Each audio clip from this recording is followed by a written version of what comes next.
Welcome to Inland Empire Alive, bringing you issues, events, and perspectives from throughout San Bernardino and Riverside counties. I'm David Brady, and on today's show, I'll welcome Christopher McLean with the City of San Bernardino's Center for Individual Development. That's today on Inland Empire Alive.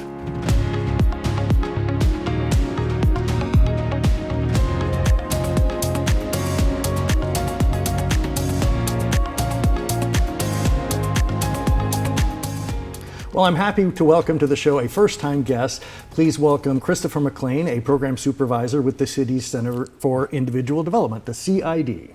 Hi. So let's talk about this organization. I had not heard of it before. It's part of Parks and Recreation. The CID does what? So the CID stands for Center for Individual Development. We are a recreation center for people with disabilities. So our main goal is to increase the quality of life, but make it fun. So we provide varieties of different recreation activities, after school programs, morning programs, swimming programs, cooking programs, you name it, we got it. We operate Monday through Friday, and our main goal is to make sure that everyone has a great experience and access to fun recreation. When you talk about disabilities, that can cover a wide range. Yeah. Is it a challenge to try to accommodate the different types of need there might be out in the community, with a community this big? Yeah, we've worked with quite a bit of different disabilities on the spectrum, and it can be challenging at times, but the greatest thing is that we always make sure to communicate with the parents, talk to the participants, and it makes the job a little bit easier.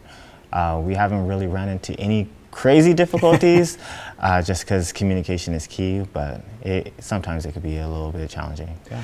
And for parents who are looking for an opportunity, for an adult who is looking for an opportunity in their community, what are the types of recreation that they're seeking? What are the type of things that they're looking for that they maybe couldn't find in another community? Oh yeah, for ours, because we specialize specifically for people with disabilities, so ours is more intricate. So we're looking at things that we take for granted, being able to specify your likes and your dislikes, how to have a healthy relationship with your peers, things of that nature, but we try to funnel it through recreation. So it's kind of like you're learning, but you're not learning because we're doing the activity, and hopefully with the work that the staff is doing, that they take it home and they take it with them in life, yeah. Are these things that, like you say, that you can apply at home? I mean, things that you learn, ways that you learn how to have fun that you can certainly repeat in your own front yard, your backyard? Yeah. I think the programs that really stick is the cooking programs. I can't cook to save my life. I stay out of the kitchen, but I've been blessed to have great staff that knows their way around a stove. But those are the programs that they really take home and it really sticks with them. I know we had a participant, his name was Angel. We did a simple pickling cucumbers, I think, and they made pickles. And it was just something simple. They put vinegar, they put a little bit of spices, and they let it just sit in the fridge for a couple of weeks, I think. And they were able to take their pickles home and make sandwiches with it. I think a couple weeks later, he was like, yeah, I did it again. And it's just one of those small things that they can find something in their fridge or in their cabinets and just kind of go at it. Is that one of the rewards in offering programs like this? You find things that, in the past, people might have thought, well, I wouldn't even have that opportunity to try. And I find out, no, it's something very easy to do, and I can very easily learn this and apply it. And I need the opportunity. I need someone to give me that chance. Yeah, and that's definitely one of the biggest rewards is that, again, like one of these things that we just do and we kind of just take for granted is something that isn't necessarily given the opportunity to for people in this community, because the assumption is that they cannot and they should not and they will not. When at CID, like our focus is like, you can, and we're going to try to get you to do it. Well, that's you say, we're going to try. Yeah. There may not be an obvious solution, but we will figure it out. Yeah, we will come up with, a way to make it work. Yeah. We won't just say, hey, sorry, we don't have a ramp. Yeah, exactly. It's all about adapting. And with that model, like we've started to go into other community centers to make sure that they have the opportunity. So it's not just if you have a disability, you come to CID. But you can go to Hernandez Center, you could go to Lido Creek, Verdemont, and still get that same service and the same opportunity to recreate if you want to be in general population or if you want to be around your peers, regardless of what it is, you still have that opportunity to get Is that that recreation. part of the vision that, again, it shouldn't just be one place that you have to travel to, and this should be in every community. This should be accessible, everywhere. It shouldn't be something that requires a great burden to go to. Yeah, that's always, inclusivity is always the goal for us. I know recently we're going to be doing sensory stations that allow people who have sensory output or input struggles. It gives them the opportunity to go to another community center and still have a more conducive place to recreate. CID, we have a full functioning sensory room. Of course, we can't put that everywhere, but we could do something smaller that still give them the same benefits, but on a more tangible scale for the other centers. What is some of the feedback you get from the participants and their caregivers, the folks that accompany them to these type of events? Right now, we get a lot of positive feedback. They never thought that this existed in San Bernardino.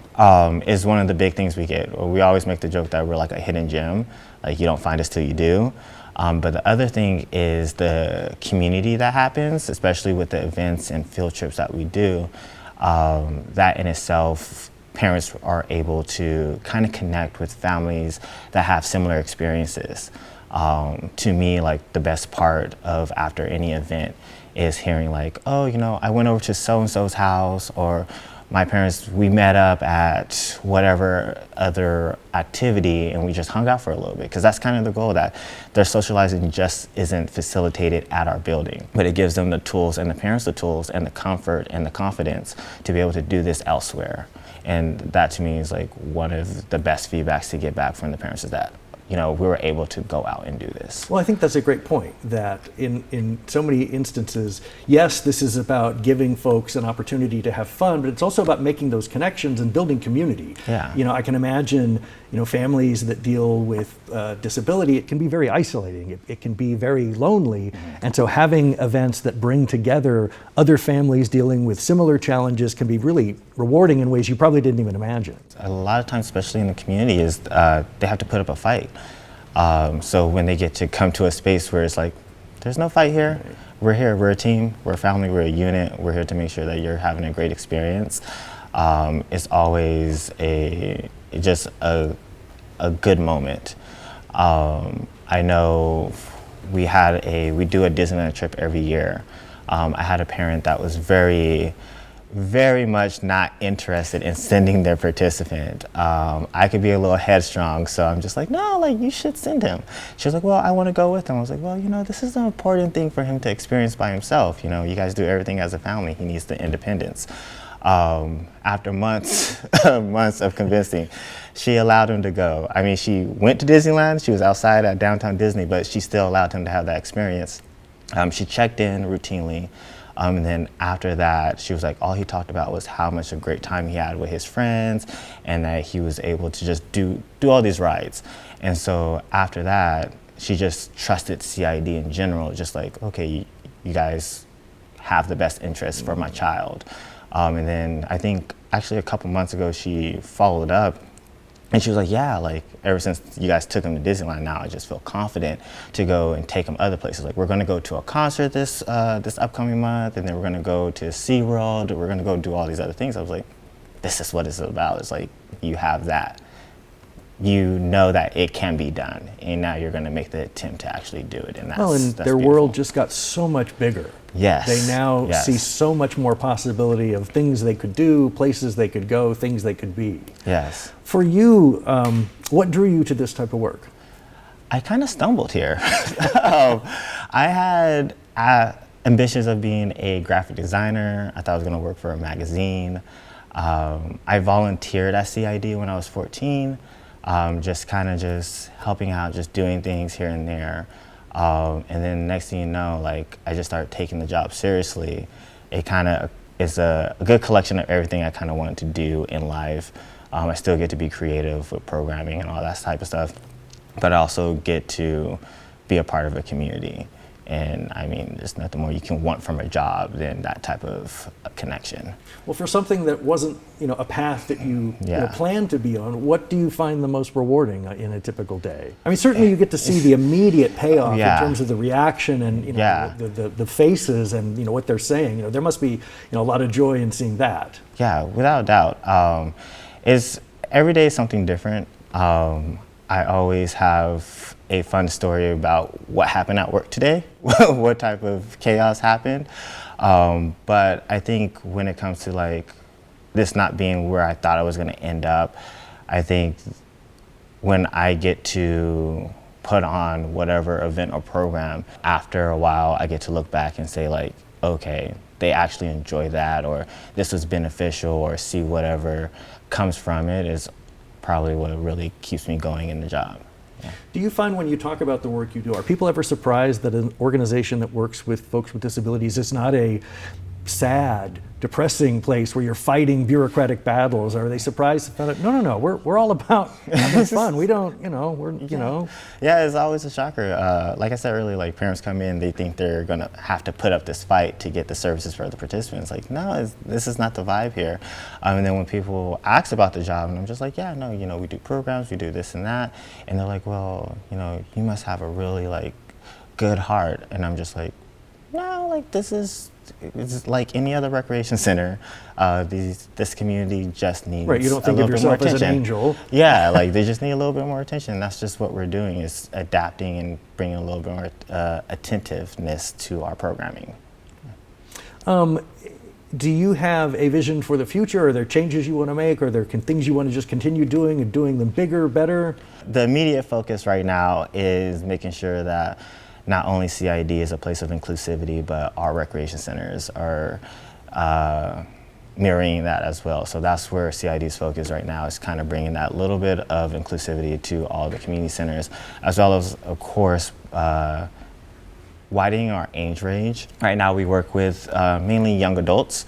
So this summer we're going to be introducing preschool to toddlers. That is going to be our main inclusivity program, where we're going to be making a conscious effort to reach out to people who have disabilities, or children who have disabilities and children who do not have disabilities, to partake in the program.